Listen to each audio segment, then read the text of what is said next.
Why do coin dealers not want to order silver? Folks, we got somebody with us today that's going to give us, hopefully, a great answer to that question.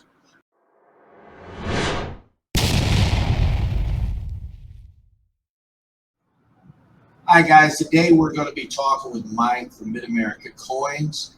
He has a YouTube channel. We're going to post his link in the description below. Please check out his channel. And if you don't know, he also has a coin shop in Grove, Oklahoma named Mid-America Coins. So let's see what he has to say. Hi, Mike. How you doing today? Okay.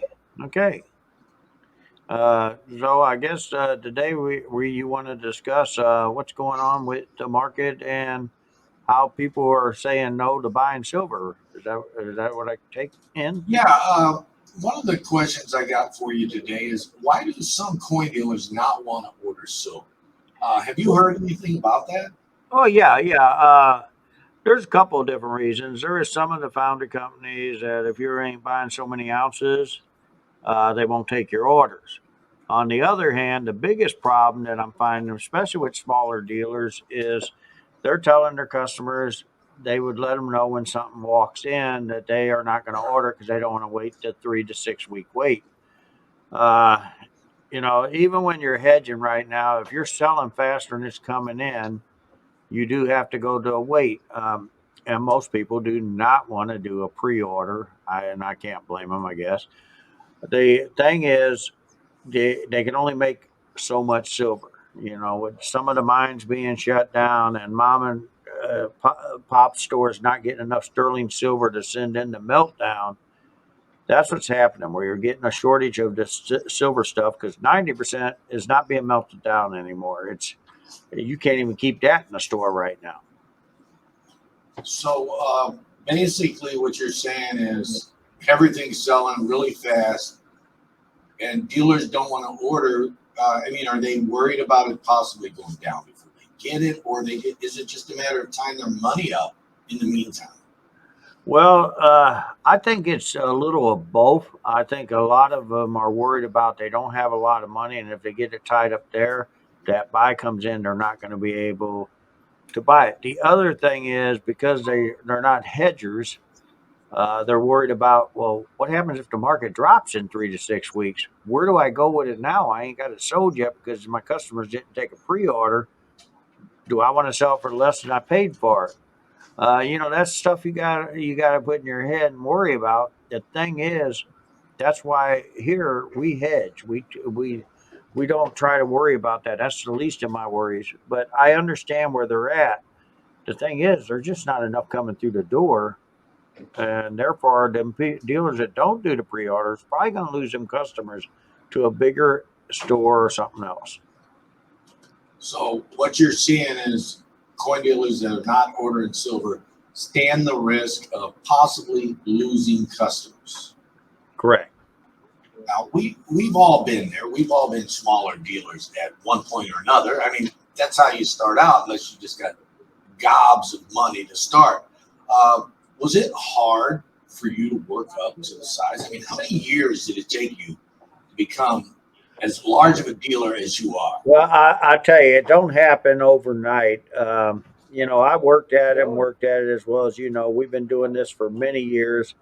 Uh, the thing is, it took me at least 10 to 12 years. I didn't do it overnight, and I had a little help in the beginning. We got connected with some good guys in this industry. Some of them are passed away now. That guided us a little bit and helped us. And so we stayed in this industry, and now we are at the point where we can, you know, hedge and set back money and move stuff around now. It seems like a pretty difficult thing to do, this hedging, as you call it. I know I buy today, or I sell today rather, and then I just reorder it back and wait for it. It sounds simplistic, but yet it's not as simple as it sounds, is it? No, no. Just like when I go to a show, if I take 1,000 ounces, I hedge that. That's already when I leave. It's already been ordered, or we replace it. That's part of hedging. There's several different ways to hedges. Some people hedge off the paper market, which that's very risky in today's world. I mean, because the simple reason, what happens if that paper gets called back and these companies don't have that silver to cover that paper? Did the hedging work out for you? No way. No, I wouldn't think it would. It seems that I guess you could say these dealers that don't want to order silver will eventually go out of business. Is there a risk of that? There is a risk of that. There is a risk because if you start losing all your customers, people start not coming in, and you don't have nothing for them, so that's why they're not coming in. Eventually, you got when you do get something, you're going to call a company like mine and say, "Hey, I need to dump this to you. What are you paying?" I mean, but if you had the retail customers, you wouldn't have to sell. Don't get me wrong, we enjoy buying from customers and dealers alike, but if you're able to sell it to your customers instead of give it to me, that's great because now you can make a little bit more and it helps keep your lights on, keeps you going. Now, what exactly would you recommend to these dealers that don't want to order silver, that stand the risk of losing their business for failing to sell it for a profit? What could you recommend to those guys? Or possibly even to buyers who are buying and hearing this from their But dealers? we have a couple of smaller dealers in our area that I think, are very smart because what they do is they got customers that want it. They'll call us up and we will help them fill their orders. We will do the best we can. I mean, but at that point, they're into a pre-order because we're not going to take away from our retail customers. So, but we do help them. We will help them, and that's good that they can get some of their customers to do a pre-order. So you would recommend that in order for these smaller dealers to, start ordering silver, just to start ordering it, right? I would say if you want to keep your customers, keep it moving. If you don't have it in there and your customers really want it, and right now it's a buyer's market again, I would say do whatever you can to help them get that order filled. Yeah, it's very important. I think that dealers continue to order silver. Not say I don't want to order silver because it's 3 weeks, 6 weeks out. I do the same thing as you. As you know, I'm a dealer as well. I sit there and I order my silver. I sell my silver and I'm ordering it back. I mean, it's just a never-ending cycle. Sometimes, Right.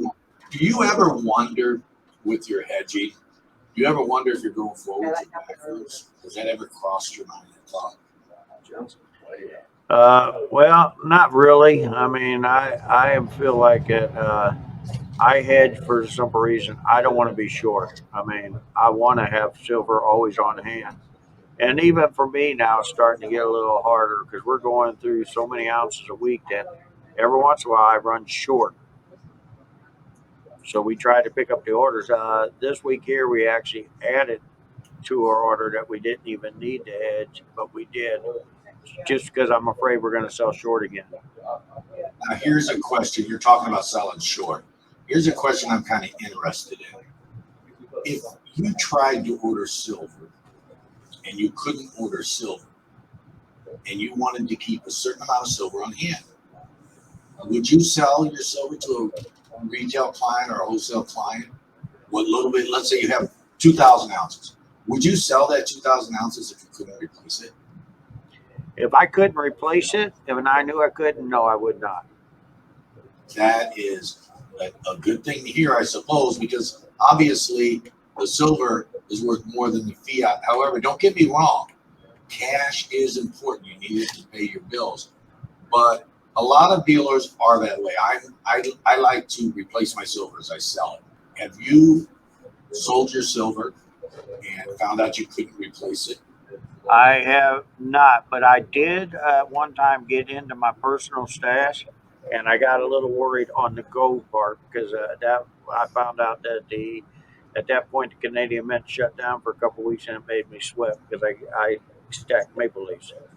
So the sweat was just rolling down the side of your face. Yeah, because they're making them again, but it was a little worried. It's I just always recently did worrisome. that. It's always worrisome if you can't replace your silver. do you have anything you want to say to the viewers? Well, I want to speak out to the smaller dealers. I think just reach out and talk to some of your local bigger dealers, see if they can help you out, but keep your customers. So therefore, try to do the best you can to help them fill their orders. But at the same time, don't give up your position. I'm not telling you to do that, because if you give up your position and you can't replace it, then guess what? It's going to also put you out of business, because one day this stuff is going to keep going and you're going to need it. Okay, that was Mike with Mid America Coins, who also has a YouTube channel. We're going to put his link below in the description, so go check him out. He's also a coin dealer out of Grove, Oklahoma. So thanks for watching.